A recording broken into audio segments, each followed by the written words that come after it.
മുല്ലപ്പെരിയാർ അണക്കെട്ട് തുറന്നു. ശക്തമായ മഴയിൽ നിലവിൽ അനുവദനീയമായ സംഭരണശേഷിയായ 136 അടിയിലെത്തിയ സാഹചര്യത്തിലാണ് അണക്കെട്ടിന്റെ 13 ഷട്ടറുകളും തുറന്ന് ജലം പെരിയാറിലേക്ക് ഒഴുക്കിയത്. 2022 ശേഷം ആദ്യമായിട്ടാണ് മുല്ലപ്പെരിയാർ അണക്കെട്ട് തുറക്കുന്നത്. അതേസമയം 136 അടി എന്നുള്ള റൂൾ കർവ് ഈ മാസം 30 വരെയാണ്.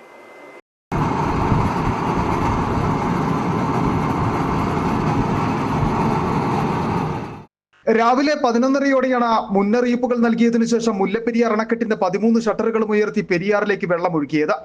നിലവിലെ റൂൾ കർവ് പ്രകാരം 136 അടിയിലേക്ക് ജലനിരപ്പ് എത്തിയതോടെ തമിഴ്നാട് മുന്നറിയിപ്പ് നൽകിയിരുന്നു. ഇന്നലെ തന്നെ മുന്നറിയിപ്പ് എത്തിയെങ്കിലും രാത്രികാലത്ത് അണക്കെട്ട് തുറക്കരുതെന്ന ഇടുക്കി ജില്ലാ കളക്ടർ വി വിഘ്നേശ്വരി തമിഴ്നാടിനെ അറിയിച്ചതനുസരിച്ചാണ് പകൽ 11:30യോടെ അണക്കെട്ട് തുറന്നത്. 136.25 അടിയിൽ എത്തിയതോടെയാണ് അണക്കെട്ട് തുറന്നത്.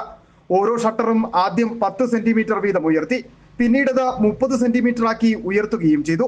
അതേസമയം നിലവിൽ മുല്ലപ്പെരിയാറിന്റെ വൃഷ്ടിപ്രദേശമായ പെരിയാർ വനമേഖലയിൽ മഴയ്ക്ക് ശമനമുണ്ട്.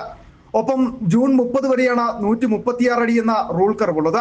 ഇതിനുശേഷം റൂൾ കർവ് മാറുമെന്നുള്ളതിനാലും ഷട്ടറുകൾ താഴ്ത്തുവാനാണ് സാധ്യത. നിലവിൽ പെരിയാർ തീരത്ത് ജാഗ്രതാ നിർദ്ദേശം നൽകിയിട്ടുണ്ടെങ്കിലും പെരിയാറിൽ കാര്യമായി ജലനിരപ്പ് ഉയർന്നിട്ടില്ല. അതിനാൽ തന്നെ ആശങ്കപ്പെടേണ്ട സാഹചര്യവുമില്ല. ഇടുക്കി അണക്കെട്ടിലെയും ജലനിരപ്പിൽ ആശങ്കപ്പെടേണ്ട സാഹചര്യമില്ല. 2363 അടിയാണ് നിലവിലെ ഇടുക്കി അണക്കെട്ടിലെ ജലനിരപ്പ്. നിലവിൽ ഒരുവിധ അലർട്ടുകളും ഇടുക്കി അണക്കെട്ടിൽ നിലനിൽക്കുന്ന സാഹചര്യമില്ല.